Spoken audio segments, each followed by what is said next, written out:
Welcome, everyone, to the Spika Speaker Series. I'm Chad Catron, your host, and I'm also joined by my co-host and colleague, Becky Spika. Today's title, Driving CapMetro to Zero Emission, Viewing 25 Million Annual Boardings Through a Leader's Lens.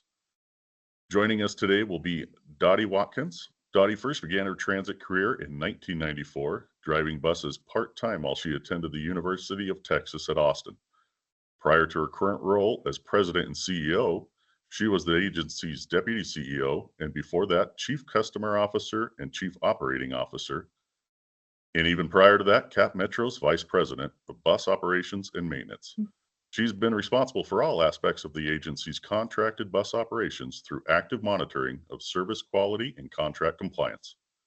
Dottie holds a Bachelor of Social Work from the University of Texas and a Master of Business Administration from St. Edward's University.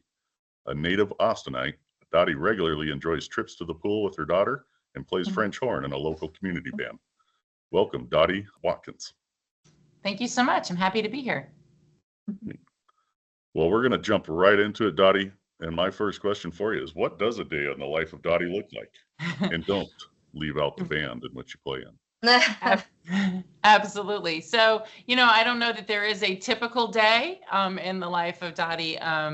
It is a little bit of a whirlwind. I think there's always something different happening, and that's actually part of what makes it fun. Honestly, I think I would lose interest if I was doing the same thing every day. But most days I'm spending time kind of checking in on our transit operation. Maybe one of the first emails I look at every day is how are things going this morning? How is it looking this morning? And how do we end the day yesterday from a service quality standpoint? That's an old chief operating officer habit that I can't seem to break. And then usually it's getting in and checking in with my executive team, seeing what things we've got on the horizon, and then working through a variety of stakeholder meetings. I meet with internal folks a lot. I meet with a ton of community stakeholders, other industry folks. And so just figuring out who it is that I need to talk to that day and making sure that I've got my head wrapped around what it is I'm supposed to be working on. So it is a lot of fun. A transit agency is a very dynamic and interesting organization, and I have a lot of fun leading them.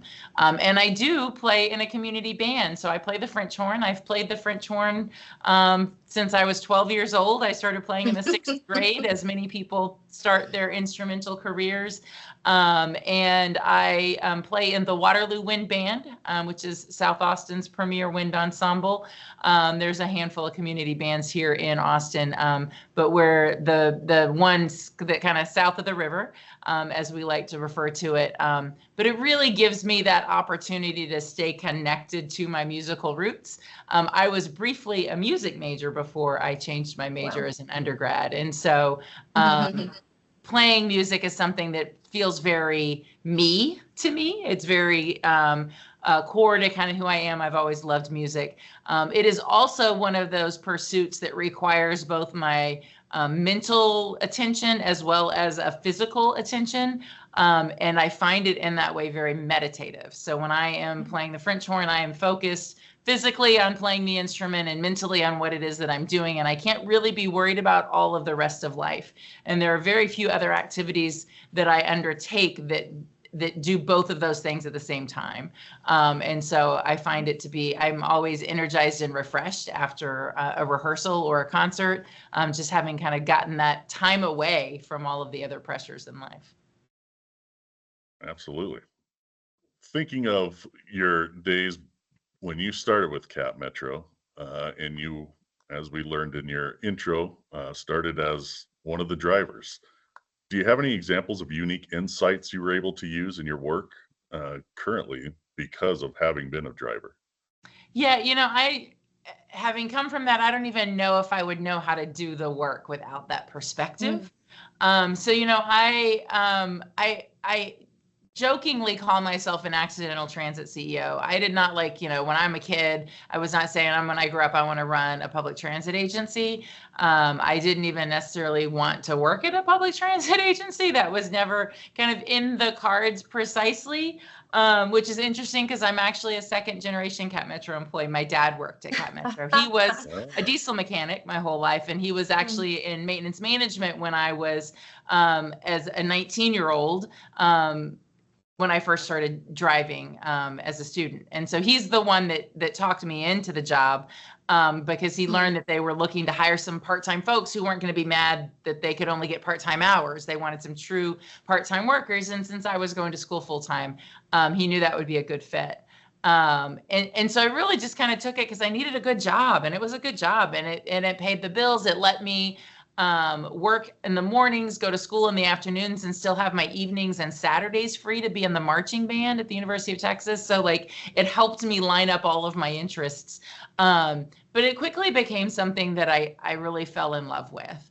I love the service aspect of being a public service. I love that I know what I get up and work on every single day makes our community a better place to live. And that kind of purpose-driven mission is very, very important to me and really speaks to that social worker's heart that I have. That was what I was studying at UT when I first started driving buses. But having that perspective of knowing what it takes to drive a bus, I was also a trainer, I was a dispatcher, I've done kind of all of those operations roles. Understanding all of what it takes to get there, I think gives me a real comprehensive understanding of all of the interconnected pieces that it takes to make the transit agency work as an organization, but also having served literally on the front lines of the organization and actually been the one to provide that service to customers, I feel like I have a little bit closer of an understanding than some of my colleagues might on what that it feels like to actually provide that service and really help keep the people centered in the work that we do. So I like to say that I believe in people-centered leadership. We are here to serve people, and it takes a lot of people to serve those people. So if we are thinking first and foremost about the people, and we're following that up with a focus on operational excellence, then I think we honestly can't fail. It's easy. It's hard to do all of those things perfectly every day, but that's always the goal. Sure. And I would imagine for your colleagues, your employees, the current drivers, that they have someone not only to look up to for your leadership skills, but from your history and your ability to relate to exactly what they're going through in the stresses of their day-to-day driving and how they interact with your customers. Yeah, one of the things I love about a transit agency is that when you get to know the ranks of the frontline folks, so our drivers and mechanics are the vast majority of the numbers of people that we have. Sure. Many of them stick with this career for years and years and years. And I was in the break room just the other day, and a gentleman who just started with us at the beginning of this year came up to introduce himself to me. He's like, "You're the CEO, right? I want to meet you." And so we were chatting for a little bit. And I was telling him a little bit about my story and where I came from. And I noticed out of the corner of my eye, a gentleman that was sitting in the corner kind of smiling. And I looked up and realized it's a bus operator who actually had more seniority than me when I was a driver, who's been here a long time. I was like, he knows. And he just smiled and he goes, "I remember her when she was in college." Like that family feeling of really knowing the people and understanding the work that we do. I get a lot of street cred with our bus operators because they know that when I say I appreciate the work you do every day and I know how hard your job is, they know that I mean it, and I'm not just saying that because I've been taught to think that. So absolutely. I also am a big fan of the saying, "You can't play a player." So I also know what it takes to do the work. So you also, can't pull the wool over my eyes where that's concerned either, because I think that's not how this goes. We know better. Excellent. What are some of the unique challenges of making and keeping a public transit agency innovative? What is your reading on the current state of funding for zero emission fleets right now? Yeah, well, starting first with just innovation as a concept, It's tough in the public sector because we are using public money. And innovation inherently involves some amount of risk. And so if you're going to try and do something differently, you're taking some risk. And there's a limit to how much risk we can take with the public's funds because, as a taxpayer myself, I don't want my funds just, blown on any idea that flies through the window. But really trying to figure out like, what is it we're trying to do a little bit differently and what is that acceptable level of risk, I think is the important balance there.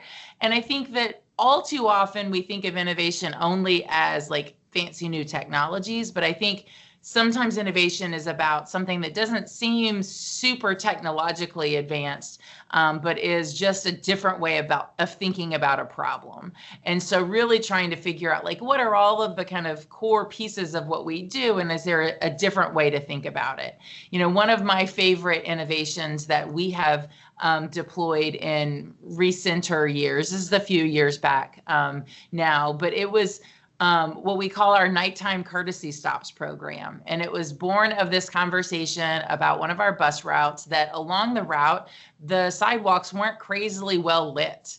And so during the daytime, it was perfectly reasonable for us to have one centralized bus stop that served 2 or 3 different apartment complexes in the area. But at night, having to walk from that bus stop, if you don't live at the apartment complex in the middle, could be kind of scary, especially for somebody who is walking alone, for a woman or a person of color who feels a little vulnerable out in the world. Like, are we asking too much of folks? And what we realized is that the reason buses stop at bus stops is because if we stopped everywhere, we'd never go anywhere. And so at night, there aren't that many people needing off at a place that other than a bus stop, that it's going to slow us down so considerably that we can't be accommodating. And so we now, across our entire system after 9 p.m., will let you off at any safe location along the route. You just need to let your bus operator know, like, hey, I live about a block past the apartment complex up here. Can you let me off at the corner so that we can get you a little bit closer to where you're going? And that was real outside the box thinking. And, we train every single one of our bus operators to stop at bus stops, that bus stops are a safe location, and like they get that drilled into them from day one. And so for me to come around and tell somebody who's been doing this for 30 years and being told to only stop at a bus stop, to go, well, unless somebody asks you nicely and you look at it and you go, yeah, that's safe, was a bit of a, like, their brains exploded. They're like, wait a second. But if you stop and take the time and think and talk through it with them and say, but yeah, let's talk about why we're doing this and how it works.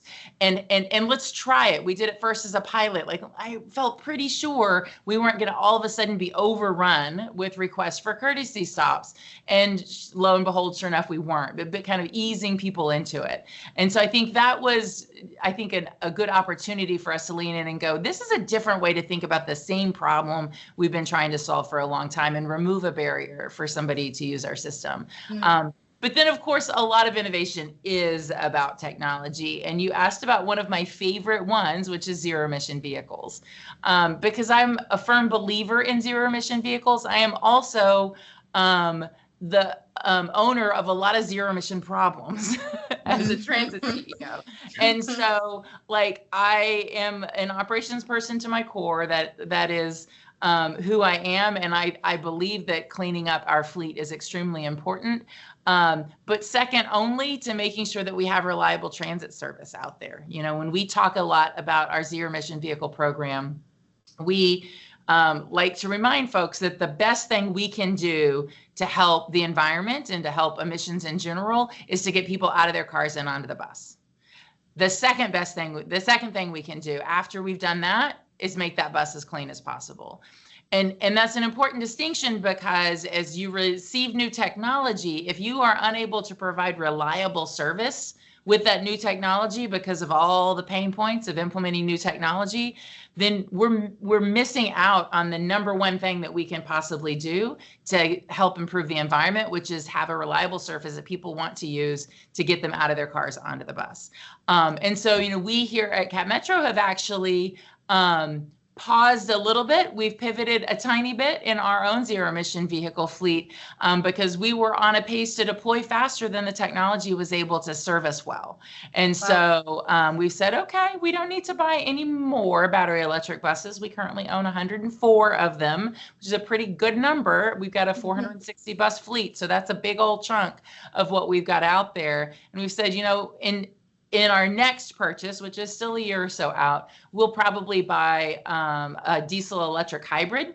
We'll still take a step toward cleaner emissions, but something that we know to be a little bit more reliable in meeting the needs that we have right now. So I think, zero emission vehicles are something that we all need to figure out a way to do, but it's a heavy lift for an agency. And it's been, I think, a heavier lift for our industry than a lot of people thought it was going to be. Definitely than I thought it was going to be 5 years ago when we decided to head down this path ourselves. So it's been interesting. What's been the most surprising, I guess, part of that transition for you? What did you underestimate? The hardest part of a zero emission vehicle is not the vehicle. Actually getting the vehicle is the easiest part. It's having the infrastructure to support it. And we always knew, like, oh yeah, if I'm going to have for example, all of our zero emission vehicles are battery electric buses. If I'm going to have a battery electric bus, I have to have a charger to plug it into. That seems pretty straightforward, right? My husband drives an electric vehicle. We have a charger in our garage, right? This can't be that complicated, right? But it turns out that it is pretty complicated when you're talking about much bigger batteries on a much different scale of needing to power the vehicles. And so the infrastructure piece, not only kind of getting the infrastructure on site and installed, we knew that was going to be something we had to do, but it has been a more burdensome lift than I think we had originally envisioned. And then in the short, roughly 5, maybe we're pushing 6 years now since we got our first battery electric bus, some of the technology that we originally deployed is starting to become obsolete because the technology is moving so quickly.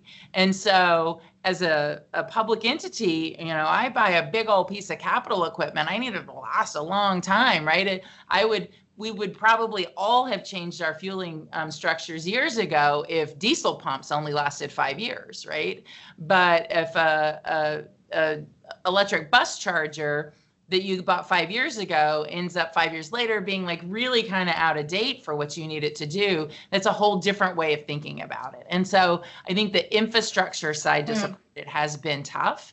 And then bus manufacturing in the United States, at least right now, is having a difficult moment. We are down to just a handful of suppliers, and being able to get a battery electric vehicle kind of delivered in a timely manner and then well supported once it's on the ground has been difficult. As I think most people who watch the transit industry know, our premier, in fact, electric only supplier, Proterra, went bankrupt almost 2 years ago now, a year and a half ago. And so that bankruptcy and their subsequent sale has really kind of thrown a lot into disarray in the market. And I think working through that as an industry is going to be something that takes us a few years.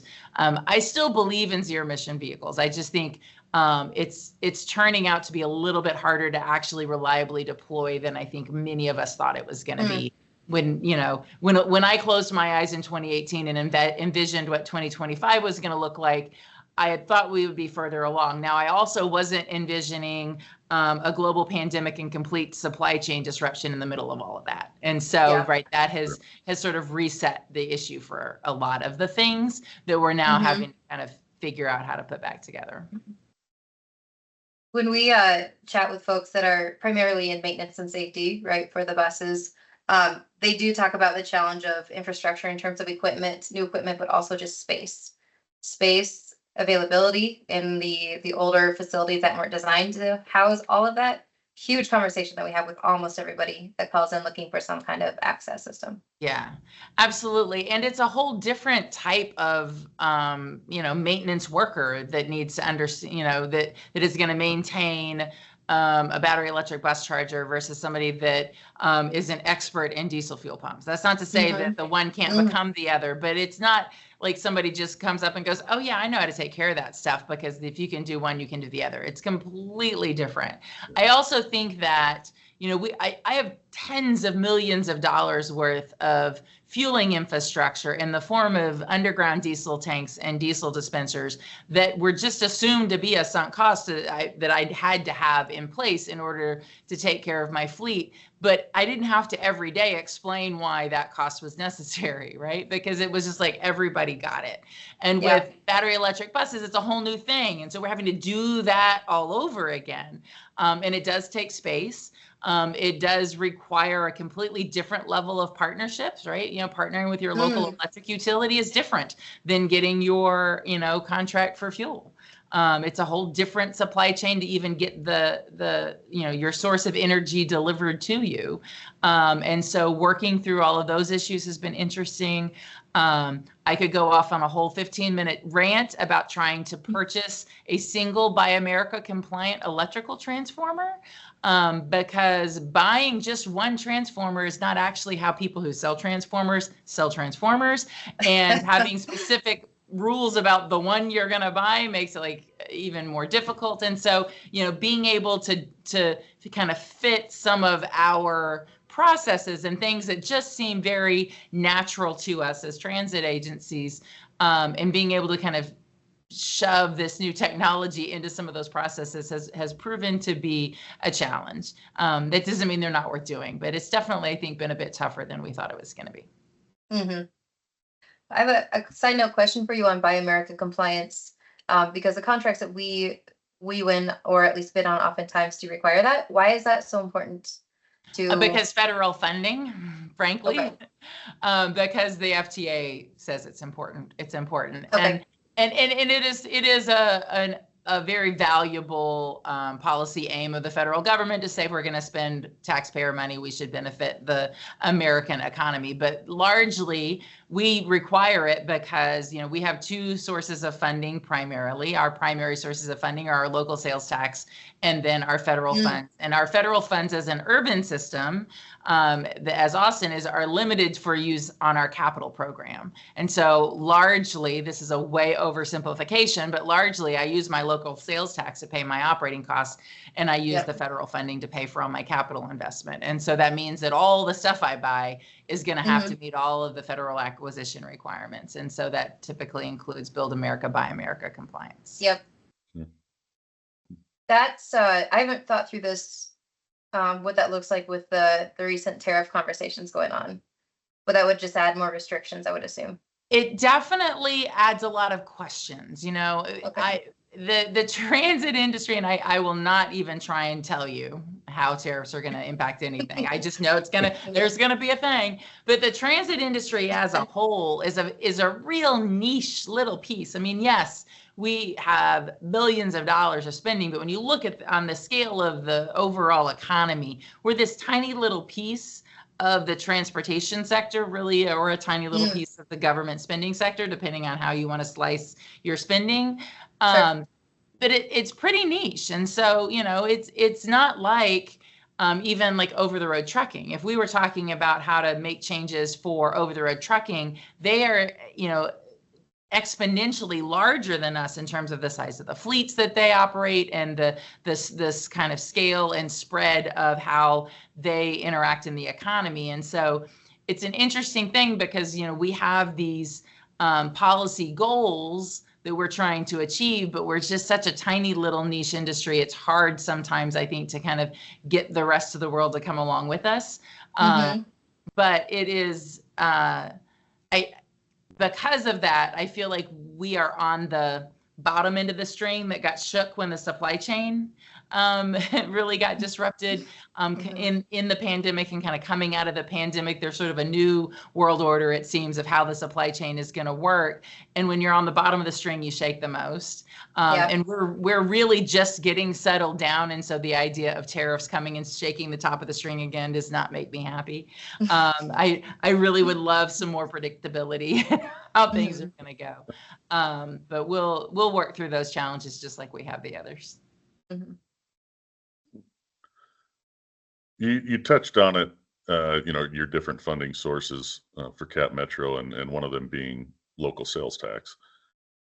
Are there pros and cons of that sales tax as a source of funding to fuel, like, specifically the innovation that you guys see, that you're kind of looking forward to for CapMetro? And what kind of buy-ins are required, or what does that process look like? Yeah, so in Texas, and so one of the interesting things about transit funding is that kind of how we're funded at the federal level is the same across all states, but how you're funded at the local level largely varies by state. And so in Texas, the urban systems are funded by sales tax, and so we are created. CapMetro is created legally as a political subdivision of the state. Our existence is allowed by state law, and we were created by a vote of our citizenry actually 40 years ago. We came into being July 1st, 1985. We turned 40 in just about a month, but it was in January of 1985 that an election was held, and the voters said, yes, we will take a 1 cent sales tax to fund mass transit for the local funding. And that was kind of the structure that the state set up for the urban systems in Texas. So all of the kind of big city systems in Texas, our primary source of local funding is the sales tax. One of the real benefits of the way that got set up is that it got set up as once you're in, unless and until you take a proactive vote to say, I want out. And so that means that our source of funding is very reliable, right? We know that we've got about this big of a taxing jurisdiction, and we can kind of predict more reliably in the future. The downside of sales tax is that it is one of the more volatile taxes, unlike other like property taxes tend to be more stable. Sales tax goes with the whims of consumer confidence. We mentioned tariffs a little bit ago.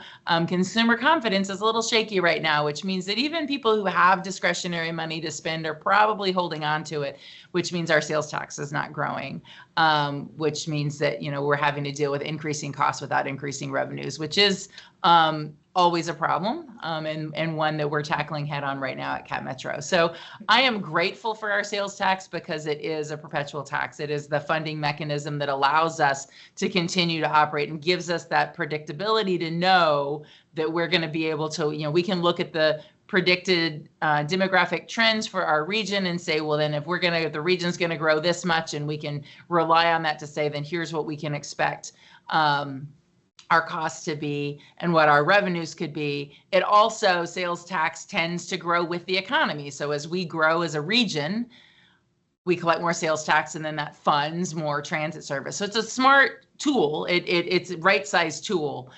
Its biggest con, though, is that it's perhaps the more fickle in terms of its ups and downs.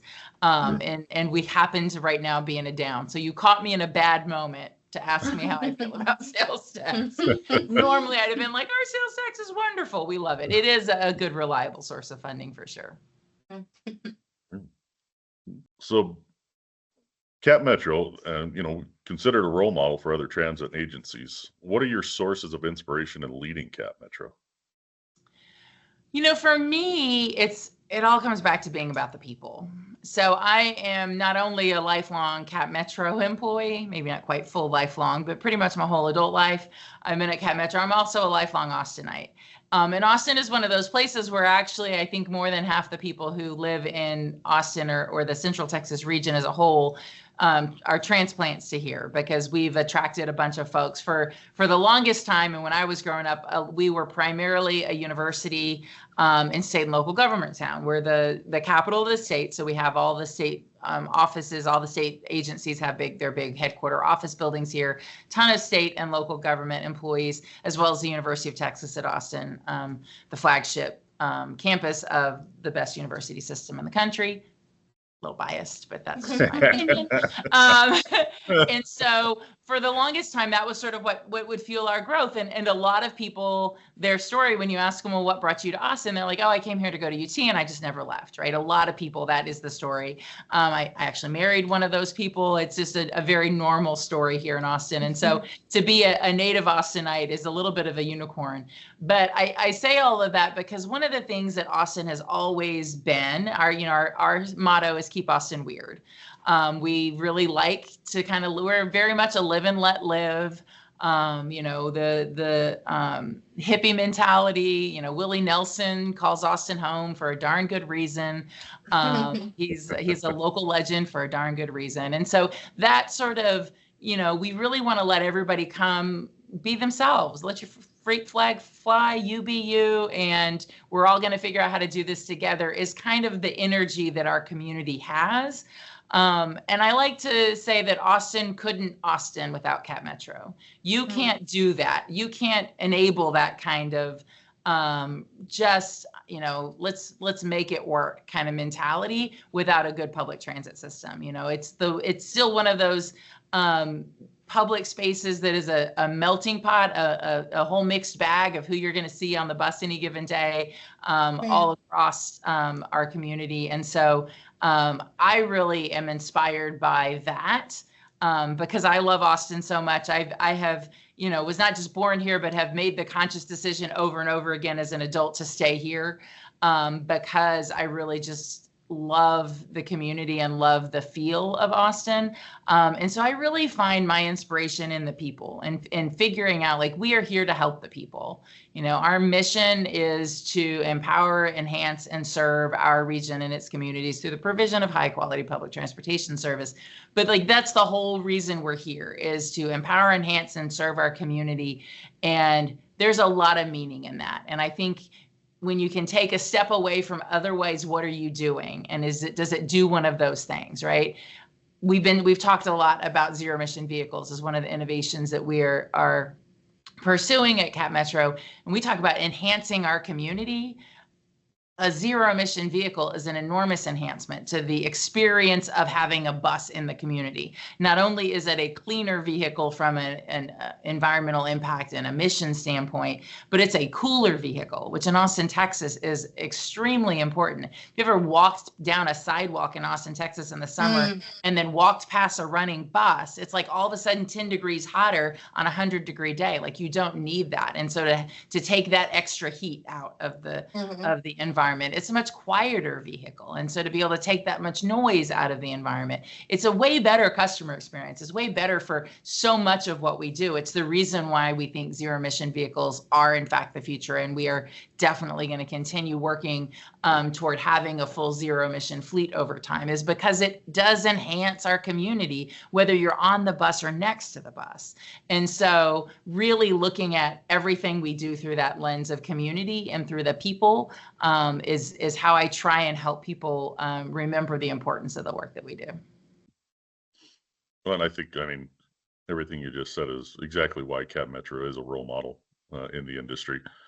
It's the passion for the people, but then also for one another, all the colleagues within CapMetro. That just rings really true to me, and from a standpoint of Spika and our kind of culture as well of taking care of the community. That's something that's very big to the Spika family, and giving back to a community.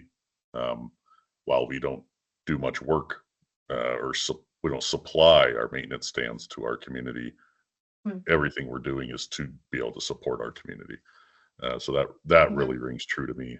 And I think I'm safe to speak for Becky in that regard as well. Yeah. What can suppliers like us do to further support a transit agency's efforts towards 100% zero emission transit fleet? Yeah, I think some of it is, digging in and helping us figure out how to solve some of these weird problems that come with it, like, figuring out how to buy transformers. Although I swear we're going to crack that nut if it kills us. But, really understanding all of the different puts and takes. Transit fleets are different than most other fleets. They're different, obviously, than passenger vehicle fleets, like regular, like car fleets, even like Amazon. Amazon has a ton of electric vehicles, but their ability to kind of stop and recharge a vehicle when they need to means that maybe my package arrives at my door 30 minutes later, as opposed to like, I didn't make it to work on time today. So, those duty cycles and requirements are I think, think, a bit unique. And then really just understanding the real world experience of what it takes to make that shift to a battery electric bus. I mean, the maintenance of the bus itself is an enormously different thing. I mean, it's a bus in that it's got the same form factor for the people that get on it, but in terms of the stuff that powers it, like, it's wildly different. You know, one of the hardest things to generate on a battery electric bus is heat, right? And not really a big problem in Austin, probably a way bigger problem in Montana, because, like, we get 6 whole weeks of winter a year. We don't really have to worry too terribly much about it. But, you know, a battery engine doesn't generate the same kind of heat as a combustion engine. And so, and I shouldn't even call it a battery engine. I'm supposed to call it a motor, I'm told. I'm not the mechanic. My dad was the mechanic. I'm a operations girl, but right, like, I know that I said it wrong, so I corrected myself. But, like, there's just a lot there. And so kind of helping understand how much change is happening at once and kind of where you fit in that change, I think, is important, because transit agencies can't do this alone. I saw an interesting statistic recently. I think it was APTA, the American Public Transportation Association, that put it out. That was something like, of the federal funding for public transit that flows to agencies, like 70-ish% of that flows back out to industry, flows back out to private companies in the terms of the supplies and services that we rely upon, right? So the vast majority of that, and that was a stat that obviously APTA has developed to help us make the case for the transportation reauthorization bill that's working its way through Congress in the next year. But to really look at, like, what is the piece that you support in this enormous kind of change management exercise that transit agencies are having to go through to make this shift. And are there things that are within your wheelhouse to do to help make that easier? And I think the industry as a whole is starting to get their hands wrapped around that. The more agencies have been able to try out battery electric vehicles, the more folks have been able to experiment with hydrogen powered vehicles. I'm actually very intrigued by the idea of hydrogen fuel cell buses. It's hard to get hydrogen. It's hard to get hydrogen that's not as dirty as diesel from how it gets produced standpoint, and that's not like 4 times more expensive than diesel fuel because you have to truck it to you, kind of thing, right?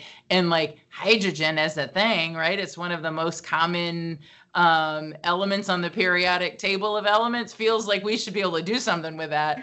And I am optimistic that in my lifetime we will crack that nut, but I just don't know if we're there quite yet, but trying to figure all of that out. And so really just listening and leaning in and figuring out where you fit in that big change management, and trying to kind of help be supportive along the way. I think we will absolutely require the industry support to get through this, for sure. Beck, do you have anything? I'm kind of pausing at this moment before I start to wrap it up. Do you have anything you want to cover, Beck? I'm just curious, as a leader for, I guess, such a large agency. If you say you have 104 battery electric buses, I'm sure your fleet is much bigger than that, and the people that are under your care, all having to go through this change. What are your best practices for change management? Oh, I don't know that I would hold myself up as a best practice, because it is a daily slog. And honestly, that's probably the best practice for change management, is recognizing that it's just a little bit at a time, every single day, every day of the week. So yeah, I mean, we're 2,500 people strong, required to deliver public transit here in Austin. And to really get all of those people thinking about, what does this mean for your job? For some people, it is not a huge change, but for the majority of our people, which are our drivers and mechanics, it's an enormous change. And so what does that mean? And how do you need to think about driving the vehicle differently? The one thing about battery electric buses, any electric engine, is motor. I said it again, guys. Any electric motor is that they have, like, amazing torque. Like, you can go on a dime. Well, that is a whole different experience. If you've been driving a diesel bus for 30 years, to all of a sudden have a vehicle with a lot of get up and go, means you have to think about the driving task a little differently, and largely how they've been programmed to respond to pressure to the accelerator pedal is with that in mind. Like, we've actually throttled back their ability to get up and a little bit from a programming standpoint, just to make Interesting. sure that we know the environment that we're operating them in. But like, it impacts everybody's job to think about a little bit differently the work that they do. And so I think a lot of the change management is what I call picking around the sticker. It's like when you have a sticker stuck to your notebook, you got that price sticker, and you're just going to get the edge off of it. And it's one of those really irritating ones that like, you're just going to pick at that sticker every day for a month until one day you look down and the sticker is gone, right? And so I think that's change management 101, is that you just have to take a tiny little piece and take that win and take a deep breath and go back at it again the next day. Especially when it's something that is so fundamental and that you really need to stick, right? Because it's not a change that if you're going to, we're going to try this out, and if it doesn't work, we'll just go back. Like, there kind of is no going back, not without just as much pain in the other direction. And so really just going incrementally and trying to understand it from everybody's perspective is useful, for sure.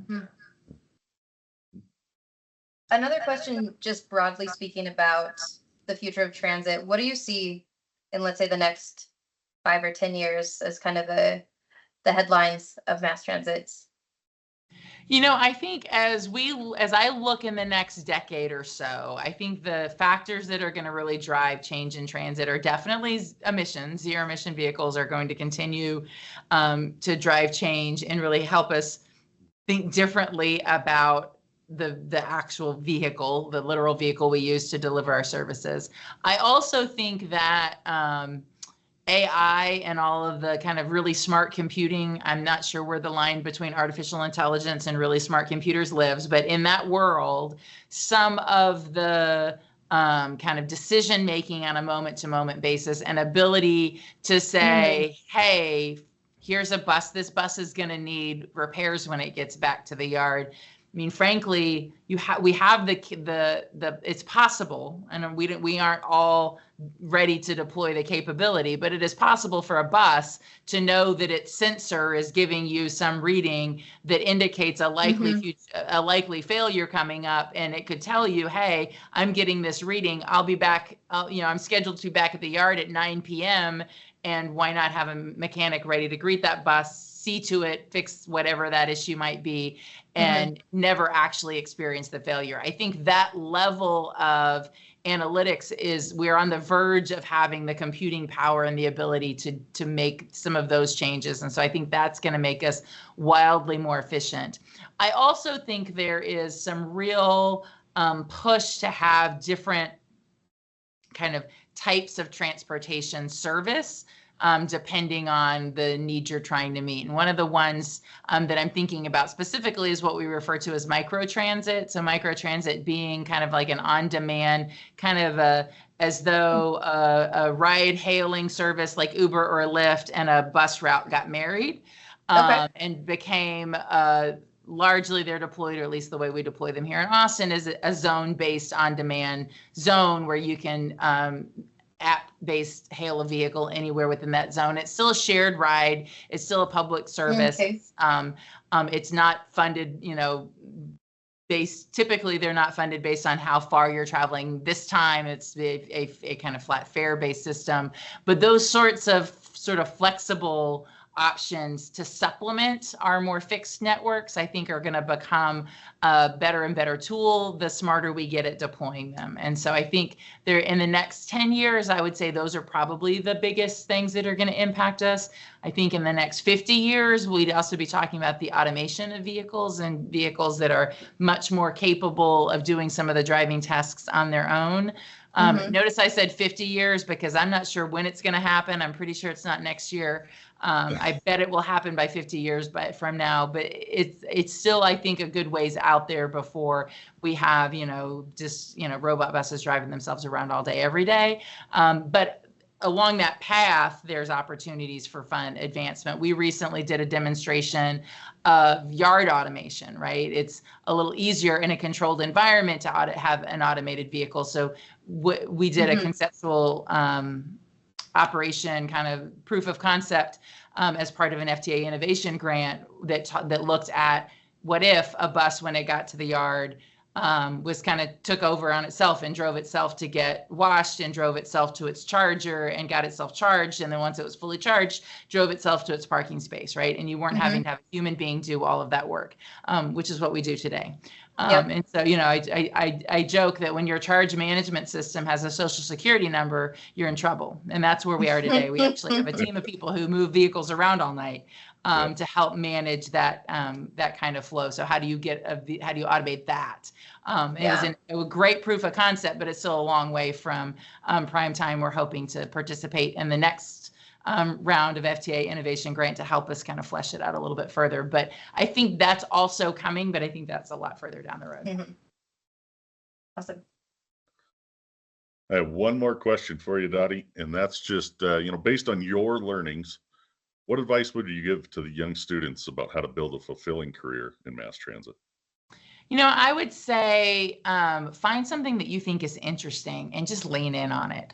That is the thing about a transit agency and transit as an industry is there are almost every kind of job. There's so many different kinds of jobs. Are you interested in the real technical job? Are you interested in a much more soft skills job? Find the piece of it that you find interesting and just lean in on it.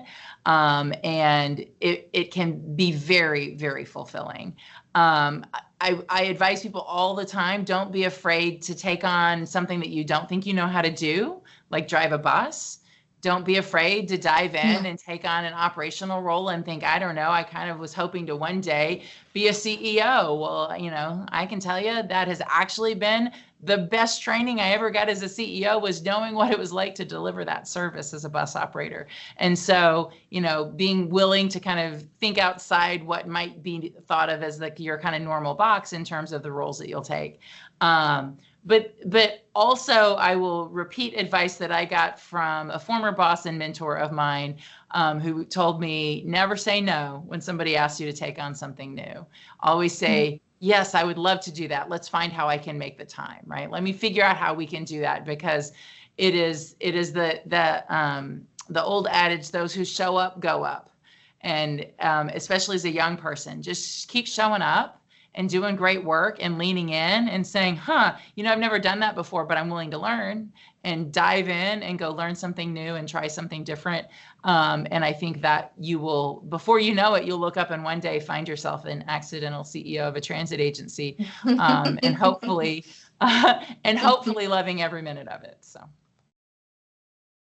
Great. Well, thank you, Dottie, very much for your time and sharing your knowledge and experience.